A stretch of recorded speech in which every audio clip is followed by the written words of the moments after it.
Hey everyone, my name is David Rao, and I'm the music teacher who blogs at makemomentsmatter.org. You can also find my ideas on Instagram, on Twitter, on Pinterest, on TikTok now, and a variety of other platforms when you search for my name, David Rao, or Make Moments Matter. So it's my first week back for these Musical Mondays videos, and I'm pretty sure the technology is working, but if you are watching somewhere and you could just type hey, I can hear you, that would just let me know that my microphones are working, because there was maybe a time last year where I went for about 2 minutes before I realized that they weren't working. So if you are listening somewhere, that'd be cool if you could just be like, hey, I can hear, a thumbs up, I don't know, so I know that that's working. If not, oh, cool. People on Instagram say they can hear me. People on Facebook, okay, cool. This happened once last time where it was 2 minutes in and I didn't realize. Anyway, I'm so excited to be back for another year, to be sharing on these Monday nights some lesson ideas with you. Let me give you a quick rundown of what I'm planning on sharing tonight, and then I'll jump into it. So if along the way you hear me talk about any resources or books or websites, things that you think are interesting that I'm talking about in the video, probably I've put it on a page on my blog where I keep all my links and resources. I'm going to call it the links page, but if you go to my blog, makemomentsmatter.org, and click the video drop down, you'll find a whole page for the things that are linked in this video. Also, you can just click my LinkedIn profile on Instagram and you can find it there. But all of those are there on a new page with all the links and things. So if you have questions about that, you can always go find stuff on the links page. Also, there's a Facebook group. If you're watching on Facebook and you want to join the Facebook group, you can search for Every Moment Matters, a music education community. Come join us. It's a place to ask questions, join in conversations, and continue on, because it's just so easy for us, especially as elementary music educators, to feel like an island.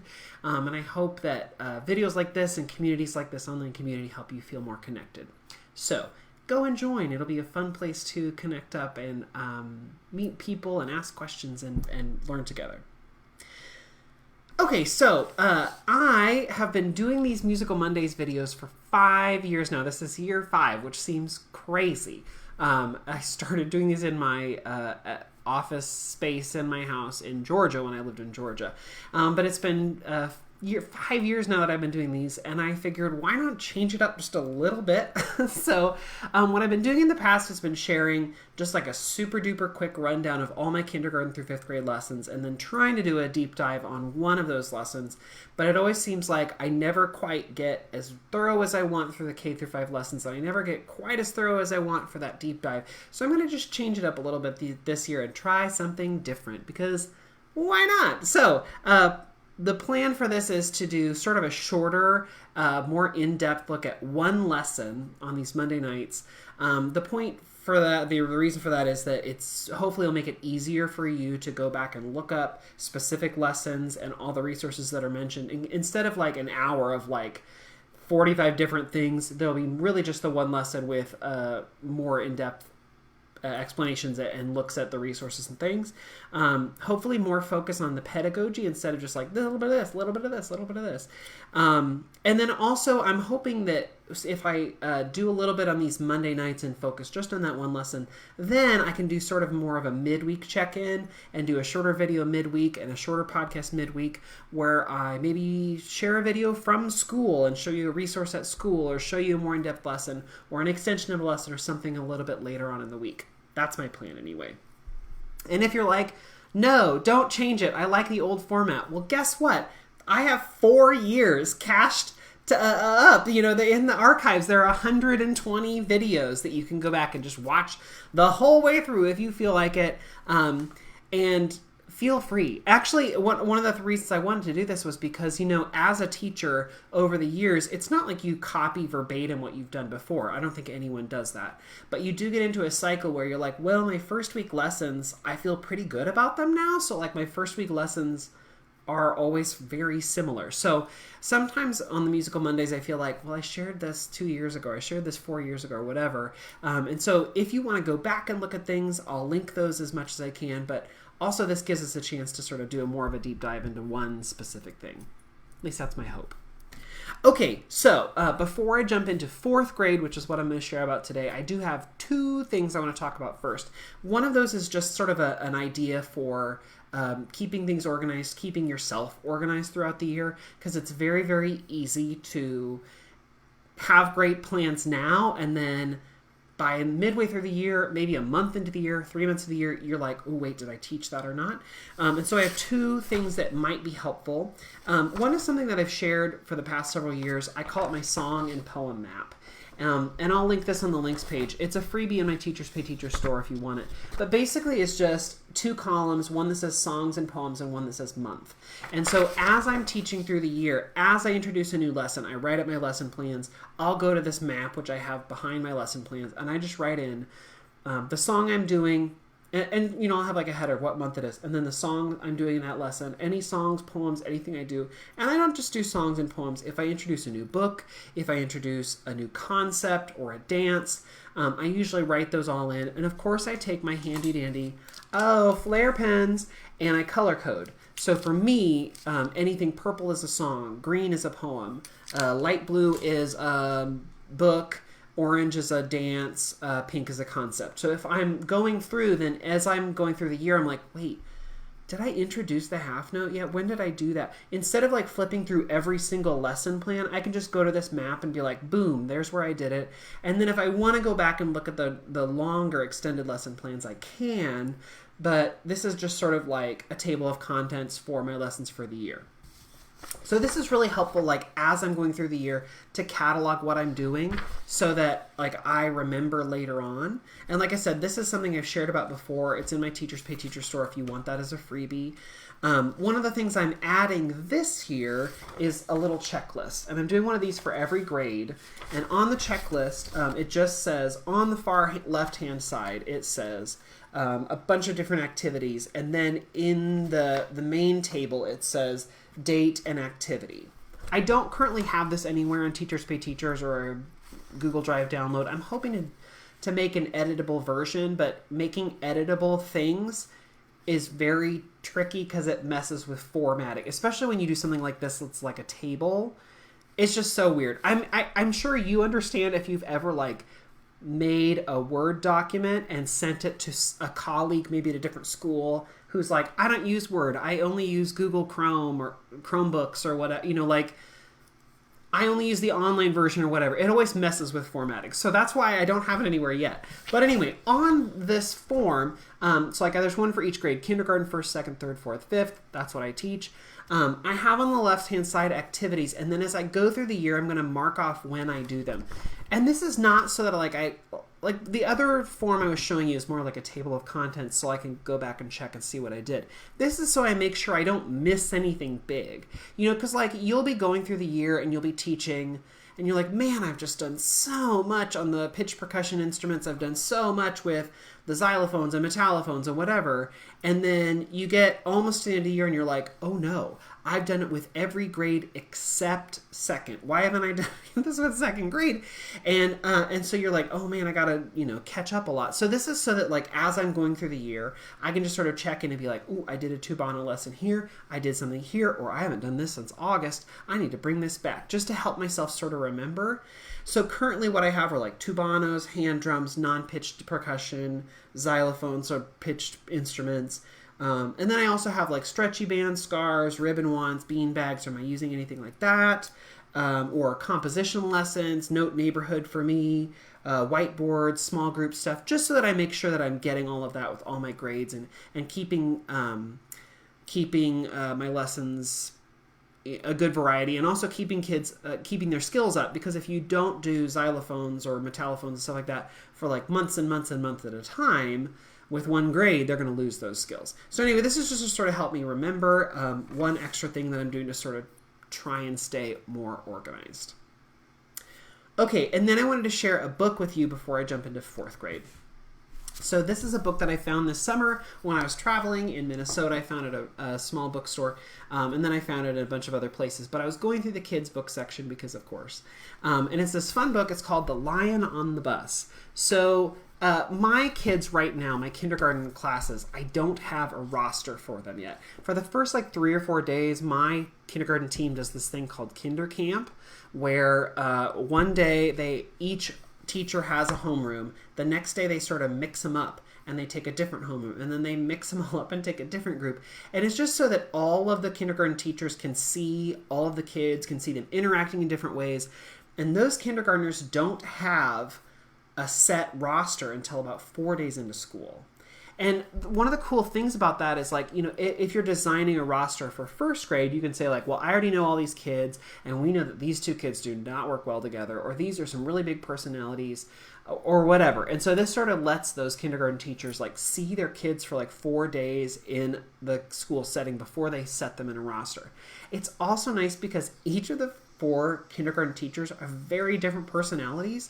And so some of them will say, like, I know I'm going to connect with so-and-so, or I know that, like, I will just clash with this kid all year, or whatever. And so they can sort of have input on, like, who they get, who they, you know, like, oh my gosh, Susan, this kid is going to be perfect for you, or whatever. You know, they can sort of know their skill set and know who will go where well. So that's sort of what we do. But that means for me, for the first 4 days, I might have one kid on day 1 and have that same kid on day 2 because he's rotated and mixed in with a different homeroom. And so it's like I can't really do any of, like, my normal beginning of year lessons because one kid may get it 2 or 3 times and one kid may get it never because of just the way that those kids mix up and rotate. So these first couple lessons, they do have to be, like, rules and expectations focused, like getting kids to know how to move and act in the music room, but also can't have anything like super foundational because 1 or 2 kids are in each homeroom may not get it, or you know, just the way the rotation works. It's hard to explain that.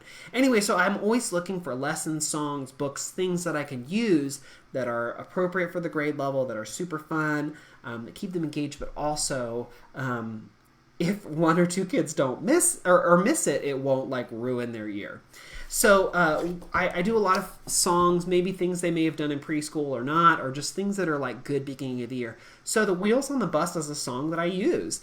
And part of that is like, hey, buses, we have those at this school. And also it's just an action song. It's fun, it's repetitive, it's absolutely singable. They might know it. It gives them a chance already to start customizing and improvising and creating because we say, what else is on the bus? What else can we do? What else can we make songs for? Or sounds for, verses for? And so it's a fun song to be able to use. Well, this book is a great next step. This book by Gareth P. Jones and Jeff Harder. And so The Lion on the Bus is a fun little sing-along. And if you introduce the song, then this is a great extension. So if they've sung the song, wheels on the bus, the windshield wipers on the bus, the kids on the bus, whatever, you know, the sounds that they make. This one starts out with, the wheels on the bus go round and round, round and round, round and round. The wheels on the bus go round and round all day long. Normal, right?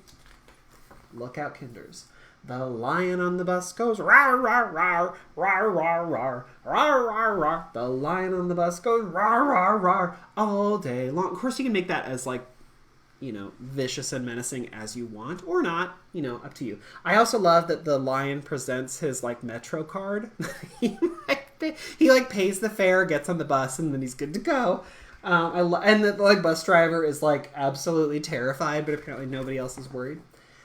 So then the driver is terrified. The driver on the bus goes beep, beep, beep, beep, beep, beep. And his little word bubble says, help, lion. But the people on the street think that he's just, like, beeping because he's so like, friendly. And so they wave back at him. And it escalates. The baby on the bus starts crying.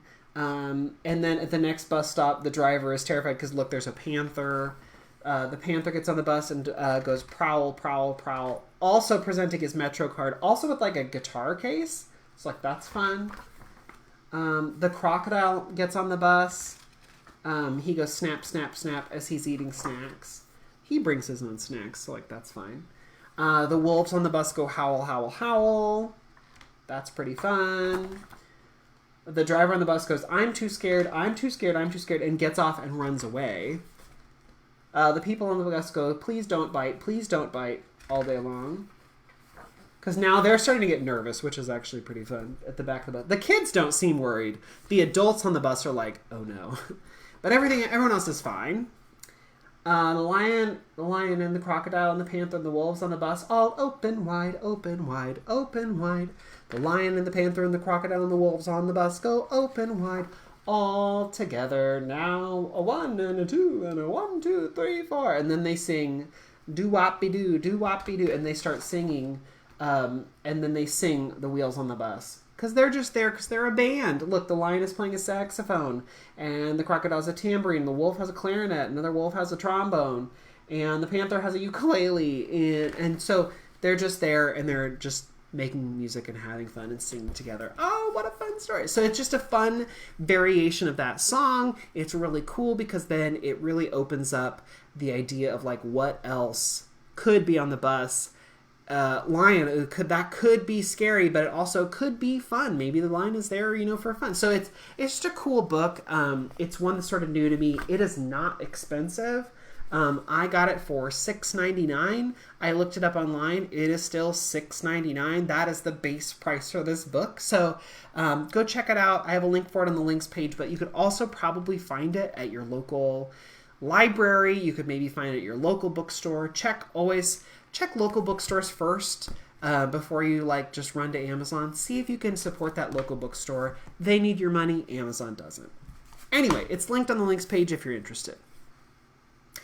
All right, let's jump into fourth grade.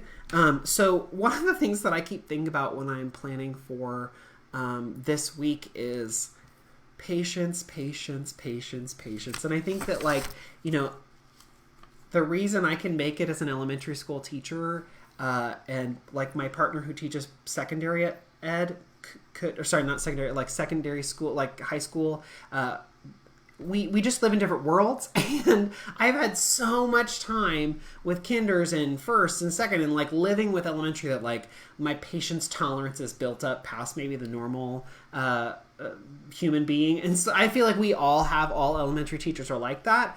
But in this week especially, I must remind yourself you must have an even stronger patience level than normal, because kids are just excited and they're ready to be back and they've forgotten a lot. And so with all grades, it's really important to be patient.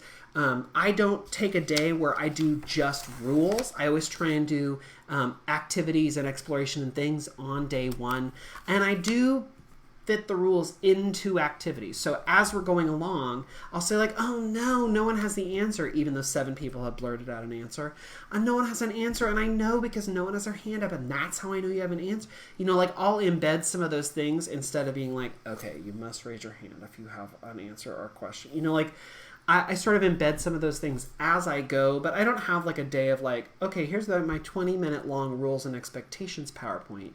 Because kids are getting that for the first several days in literally every space they go. And I want them to leave my first class going that was fun. I love that song. We're having so much fun. We're moving and doing stuff. I want them to explore and try starting day one. So that's what I go for. So I'm going to share with you my fourth grade and sort of share how I get into that first lesson and some of the things that go along with it. So when they walk in, I say, just sit anywhere you want, on any dot you want. I don't even do seating chart on day one because I'm just sit on any dot. We'll get to your seating chart next time. Again, my teachers, almost all my teachers do their own number system of kid number 1 through whatever number kids we have. So each kid knows their classroom number, and I just let them sit on that number and base my seating chart off of that, because why try and teach them a new spot to sit in the room if they're already accustomed to sitting on number 8 or number whatever. So when we do those classroom numbers, I let them just sit on their number, and then I also will have other places for them to go. We don't sit on the grid spots all the time, but sometimes we will. So I just say on this first day, sit wherever. And then next time we'll start getting into the seating chart spots and taking pictures and class rosters and all of that. But on this first day, I'm just sit wherever you want. And I start with oh my gosh, I had such a great summer. It was so much fun. I went and had so many great experiences. I went to Disney World and I did this other thing and I traveled and I met my sister and brother and blah, blah, blah, blah, blah. And I made so many great memories and I pushed out all the old memories. And I don't remember anything we did last year. I don't remember any of the songs. I don't remember any of your names. I don't remember anything we did. It's terrible. So I'm going to have to relearn those things. But in case you also forgot this summer, my name is Mr. Rao, and I'm the music teacher here. And look, here's how it's spelled. I wrote it out on the board. And my name is Mr. Rao, and so I'm so glad you're here. But we'll just have some fun together. Anyway, sorry if I say your name wrong or I forgot your name. I'll relearn that. It's gonna take me a while, so I hope you'll forgive me. Anyway, I always like say that as like a silly thing, but like legitimately, I have forgotten a lot of names over the summer, or I'm still learning because there are so many kids, so I'm still working on that. But it's just fun to sort of preface with that, and then I say, I've got a song. It's a really fun song, and I want you to listen because I think there are some names in the song. And so then I sit down at the piano and actually play this first one at the piano. Anyway, the song goes like this. It's a song called Chester. If you've never heard it before, cool, you're going to learn it tonight. If you have heard it before, probably you learned it at like maybe like a summer camp or something like that. It's a camp song and has been popular for a super long time. Anyway, the song goes, Chester, have you heard about Harry? Just got back from the army. I hear he knows how to wear his clothes. Hip, hip, hooray for the army. I just sit, I play it in F. I just do a little boom chuck easy on the piano. You can do that if you want or not. But I always do it the first time I just sit down. Again, this is going back to my checklist. I want them to see me playing ukulele. I want them to see me playing piano, unaccompanied, on xylophones, all of the things. I want them to have all the experiences. So this is one of the times where I'm like, I'm at the piano. So the first time I say, I hope you're listening for names. Did you hear some names? How many names? Listen again. Chester, have you heard about Harry? Just got back from the army. I hear he knows how to wear his clothes. Hip, hip, hooray for the army. Raise your hand if you can tell me one of the names you heard. We answer, Chester, Harry. Sometimes kids say army. I'm like, ooh, that's actually not a name of a person, but that's like a name of a thing. So cool. Glad you heard that. This time, listen for any other details in the song that you think are important. So this is like front-loading kids, like listen for. Don't just like, hey, here's a song, listen. But like listen for. That makes them sort of actively listen. They're listening for something specific. Otherwise, it's very easy for people to just, like not know what to listen for, so they listen for nothing. I remember I had to take this test called the Praxis to be certified to teach music. It was a great time. I'm sure many of you took the Praxis too. I remember one time it was like, listen to this example. And it plays this example like I'm listening, I'm like, is it like for tonalities or instrument or whatever? And it was just like weird, like through composed, like sort of like, I don't even know what song it was. But it didn't tell me what to listen for. At the end, it's like, what meter was that? It's like, meter? Did it have a meter? Like, I don't even remember it. I was like, I guess I'm going to, like, I didn't know. It was the weirdest test. Somehow I scored well and passed, but I left that test. I'm sure I'm going to fail this. So for the same reason, I always think about that when I ask kids to listen for things. Listen specifically for the names. How many names? What names were they? Or once we've done it once or twice, and I say, listen for any other details you think that's important for the story. I sing it again, they listen. And usually by this time they're listening, they're like, okay, he was in the army. Someone usually brings up, why does it say, I hear he knows how to wear his clothes? I'm like, great question. Shouldn't an adult who's going to be in the army know how to wear clothes, right? Like, why are they even asking that? It doesn't make sense. And usually kids will parse out that like, oh, he's in the army. Do they wear special clothes? Yes. What is it called? A suit? Is it called a suit? No, it's called a what? Kids are working this out. We figure out it's a uniform. They have a very special set of clothes. Like, you have to know how to wear it and put it on and like button all the buttons and stuff in the right order and whatever. And sort of different pieces. So like a uniform, you have to know how to wear that. So like maybe he wouldn't know right away. Okay. So we go through, and the first couple times is a fun conversation to have with y'all. Because I'm an adult man, I sing lower than a lot of other people. So, well, I'm a tenor, so not really. But my adult male voice can be lower. So the first couple times I sing in my adult male voice. And then I say, you know what? I can also sing up high. For 3rd, 4th, and 5th grade, I try and do a mix of both my falsetto and my chest voice. Because I'm a tenor, my actual, my chest voice range is pretty high. So I can sing in like my real voice. Quite a ways. But I know for a lot of guys that's not the case, and so falsetto maybe feels awkward. I try and do a mix of both, like my chest voice, my head voice, so that kids can experience both. Some kids react differently to different things, but I just try and let them hear both and know that like you should sing up high in your kid voice. I can do a kid voice too, but I can also do this. So I have a little talk at the beginning of the year and sort of mix both voices in as much as I can so they can hear different things, try different things. Again, I want them to have that variety, but also feel comfortable with me doing both and them singing along or hearing examples with both. But by the time I'm ready for them to repeat after me to learn the song, I usually jump up, at least for the first couple weeks, into my higher range. So we've sung through, we've listened, we've done stuff. Then I usually go line by line. I project the words up on the screen, and I say okay, I'll do this line, you repeat. I'll do the next line, you repeat. I'll do the next line, you repeat. First time just doing line by line, and then I'll do 2 lines at a time, and then we'll do the whole song. Right? So that we're slowly getting in. But the point of this first song is, again, I want to jumpstart our year. I don't want to take super duper long. We're not going to read it with notation. We're not going to do anything like that. I just want them to learn it pretty quick so that they can get it, and then we can move and do stuff with it. So we learn the song. We make sure we're really comfortable with it. I play along. I'll even do the melody part while they're singing. But I sing, they sing, I sing, they sing, and then until they've got the whole thing. And then I say, okay, great, I'm so glad you know it now, but guess what? You got to learn the actions. So watch me and see if you notice anything about the actions and the words. Okay. So then I give them this example. Chester, have you eared about Harry? Chest got back from the army. I ear he knows how to wear his clothes. Hip, hip, hooray for the army. And they're like, what is happening? Right, exactly. Did you notice anything? Watch again. And I'll do it again. And then I let them explain, sort of figure out what's the connection here. Well, some of the words sound like some body parts. They're homophones, right, sometimes, where they sound like the other words. So Chester is a name, but it sounds like chest.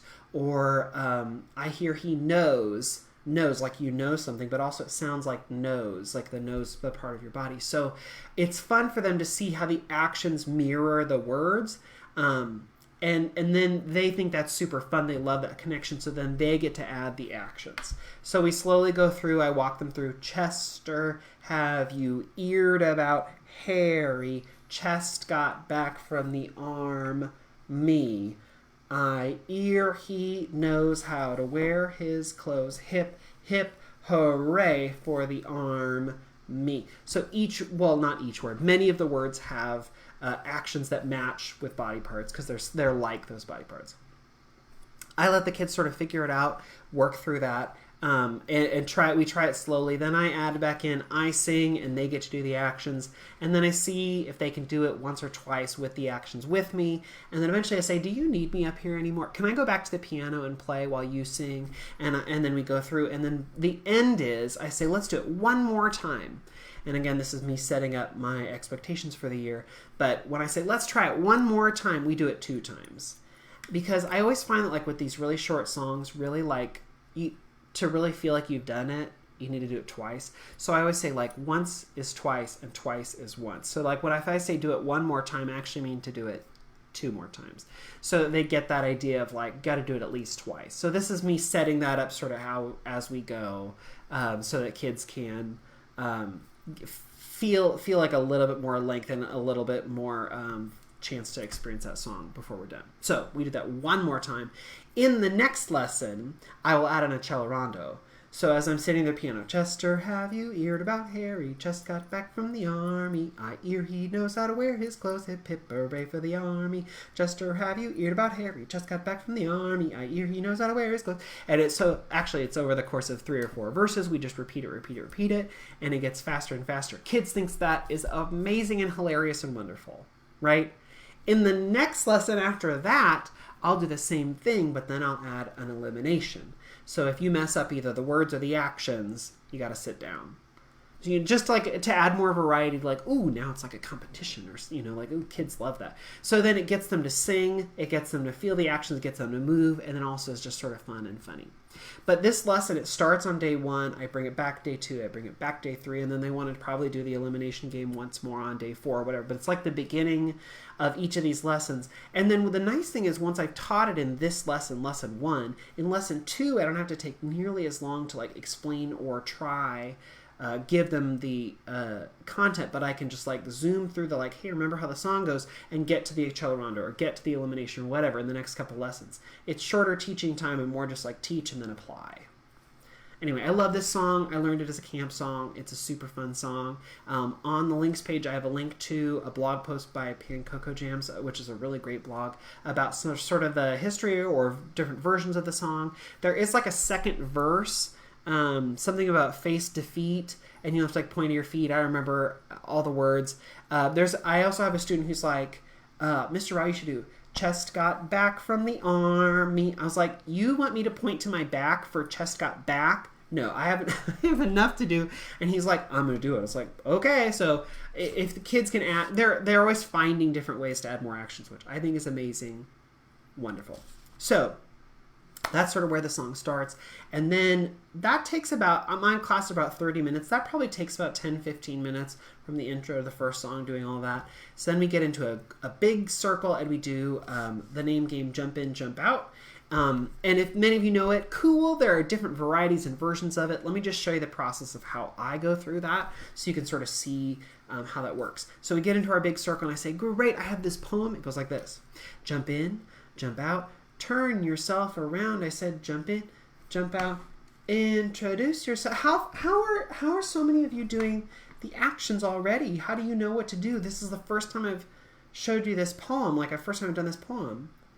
And they're like, but you told us the actions. I was like, no, I didn't tell you the actions. I was teaching you the words.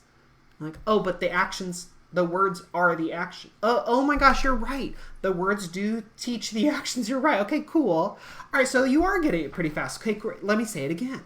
But I always like make a sort of a big deal about like, oh, right, the words teach the actions, because that's what just happened in Chester. And I sort of like mention that when I'm teaching Chester. So like, why not bring that back and like let them experience that again? So jump in, jump out, turn yourself around. I said, jump in, jump out. Introduce yourself. There's another version of this. It's like more of like it sounds more like a cheerleader. Like I can't. Introduce yourself. I said jump in, jump out, turn yourself around.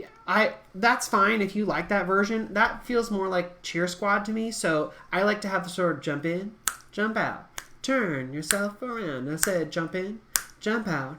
Introduce yourself. It feels more like a swing, and I don't know, I just prefer that. But you do the version that you like better. So the first part is the actions are easy. You jump in, jump out, turn around a circle, jump in, jump out, and they go, there's not really like an action for introduce yourself, so you're just going to have one hand point straight up at the sky, the other one point straight in the circle. Easy peasy. So we do that, and I say, great, next time, instead of pointing one in the air and one in the circle, point one in the air and then point one right at me. And we say the words jump in, jump out, turn yourself around. I said jump in, jump out, introduce yourself. And I go, great. Oh, because they're all pointing at me at this point. Oh, sure, I'll introduce myself. My name's Mr. Rao, and I like coffee. I'm going to drink it for the rest of my life. And they're like, okay. That was a pretty good introduction because I said my name and something interesting about myself or something that lets you know a little bit about me. But I think that we can make this more exciting. So how about any time I point at you, you go, yeah. You ready? And then I point at them and they're like, yeah. Or I point at them and they don't do it. I'm like, oh, you missed it. Sorry. Are you ready? Yeah. You ready to go? Yeah. Are you watching? Yeah. You know, like that. So I just do a little test. And I go, my name's Mr. Rao. Yeah. And I like soccer. Yeah. I'm going to watch it. Yeah. For the rest of my life. And inevitably they'll all go, yeah. After that, I'm going to go, okay, I did not point at you after that part. But it feels like somebody should go there. So maybe instead of going, yeah, when I say for the rest of my life, you say for the rest of your life. And then that's their sort of response back. So, my name's Mr. Rao. Yeah, and I like Star Wars. Yeah, I'm gonna watch it. Yeah, for the rest of my life. For the rest of your life. And they say, great, but I could keep introducing myself, but actually this is something where I get to learn more about you. And so, because remember, I forgot all your names. So here's what'll happen. I get to go. I'll go one more time. We'll do jump in, jump out. I'll go one more time. We'll do jump in, jump out. And then the next person gets to go, whose name I forgot because I forgot his name. But they get to go. Oh, it's Jace. Jace gets to go. Great. And then jump in, jump out. And then the next person whose name I forgot, It's Taylor. Yeah, Taylor. Then she'll go, and then we'll jump, and then we'll go all the way around the circle. So you need to know two things. You need to know your name. That's important. And you need to know something that you might like. A food, a video game, a show, anything else that you like. Doesn't that? It can be anything. Can anything you want. Now, I just want to mention though, because sometimes kids will they'll think of their thing, and then we'll be going around and someone will say and I like Roblox, and they'll go, oh man, they said Roblox, now I can't say Roblox. Well, if someone else says the thing that you really like, does that mean that you can't like it anymore? No. You can like whatever you want. In fact, last year I did this with a class, and 5 kids in a row said pizza. I don't know, they all just really like pizza. So if you like pizza and somebody else says pizza, you can also say pizza. You just say whatever you want. Okay, cool. And so then we go through and we try it. A couple of things that I try and watch out for as I'm teaching this. One, I try and watch out for kids who are jumping too far. You've got that kid who's like, I'm going to be an Olympic long jumper. Great. Do that in the gym, but don't do it here. So how do I say that to them? I say, oh my gosh, wow, you guys are doing so good. I love your answers. It's fantastic. I just want to mention, though, some people are doing some pretty big jumps, which are very impressive. But I did this once, and I had 2 kids who did very big jumps, and they weren't watching, and they smacked right into each other. And the nurse said I cannot send any more kids who've smacked into. I can't have any more injuries on day 1. So try and make your jumps a little short. I make a joke out of it. Instead of hey, don't jump so far. I just sort of make a little joke out of it, and they don't jump so far. The other thing I watch out for is some kids will do, my name is David. Yeah, and I like pizza. Yeah, for the rest of my life. Or, I'm going to like it for the rest of my life. They don't add in that third yeah. And I go, oh, wait, David. You got to give us another yeah. We want to give you another yeah. Try it again. And I'm going to like it. Yeah, or whatever.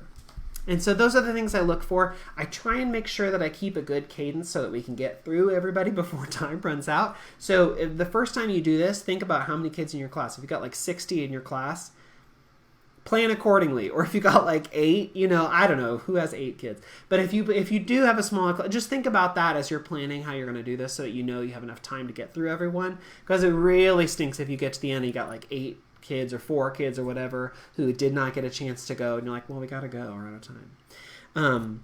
And so I try and get through all the kids. Afterwards, I say oh my gosh, you came up with so many great things. You know what, last year there was this girl who, there were the 4 kids in front of her were like, donuts, yeah, I'm gonna eat them. Or pizza, yeah, I'm gonna eat it. Or milkshakes, yeah, I'm gonna drink it. And then they got to this girl and she was like, my name is yeah, and I like kittens. Yeah, I'm gonna eat them. Yeah, what did I say? She accidentally said eat. So if you none of you did that, which is great. But if you make a mistake, it's fine. We know you're not gonna eat kids. So I tell some of those stories of kids who say the wrong things, or my name is Braden. Yeah, and I'm 4th grade. Yeah, I'll be in 4th grade. Yeah, for the rest of my life. What? And he'll catch himself. I like telling those stories to kids, which actually happened to me. But I like mentioning those to kids because I think it's fun and funny, and then they feel good about their choice and how well they did, even if they accidentally left out that other yeah or whatever. They feel ooh, I was successful with this because I didn't say I was going to eat a kitten or whatever. So it's just a silly story that I tell at the end so that they get a chance to sort of rethink how they did. And then the end of class. And my end of class, my K1 and 2, I have a goodbye song that I'm sure I'll talk about another day. I don't really have anything for 3, 4, 5 except we line up, we do a musician of the day. All the specials teachers, there's an artist of the week and gym teacher or whatever for the day. So gym kid of the day. I do a musician of the day. It's just a reward thing that we all sort of do. I thought I was I'm going to do a clapping pattern at the end of class. I'm going to call it the clap out. I'm fun. I don't know. I still don't have anything that I just absolutely love. So if any of you are hey, here's this thing that I do at the end of every class and it works so well, or it's a fun song we do, or I don't know. If you have a great idea, please send that to me. Email me, makemomentsmatter@gmail.com, or go to join our Facebook group and add that in. I would love to know what you do for your older grades at the end of class to sort of signal that you're done, or if there's some sort of concluding activity. I don't really have one. I'd love to have something like that. A couple questions. Brittany says, would you still do this game with 26 kids in a class? Yes, that's about the class size I have.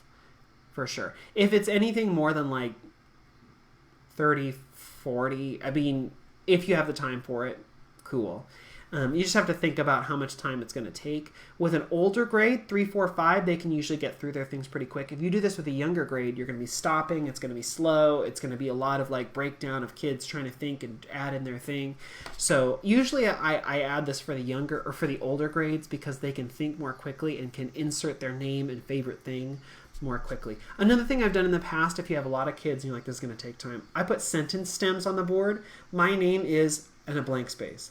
And I like and a blank space because for some kids, having that up on the board of the sentence of they could just fill in the blank in their head, for some kids that's incredibly helpful and speeds things up. So it's another thing to think about if you're interested. Carolyn says, I use a djembe to keep the momentum going with big classes, makes a mix of cheerleader and swing versions. Interesting. I would love to hear a recording, Carolyn. So sort of how that sounds, I can imagine, but I'd love to sort of know exactly how that works. All right, y'all, that's all I'm going to share today. I know it's not a full hour long, but that's great because then I can come back later in the week and talk about more stuff. And it's sort of like, I hope this gave us a chance to sort of like get through more in one grade and sort of less of like this little thing, this little thing, this little thing, and lots of different grades. But I don't know. We're going to try it. I'll just try it for a couple weeks and see how this new format works. And if it works well, great. Anyway, I hope I'll see you all later this week. I'm going to try and go live maybe from inside my classroom a little later in the week. And if I don't catch you live, maybe you'll be able to catch it through the podcast. I'll always archive videos on YouTube and Facebook so you can go back and watch if you aren't able to watch in the moment. But I hope y'all have a great week. Thanks so much for coming along with me, and I'll see you next time. Bye, everyone.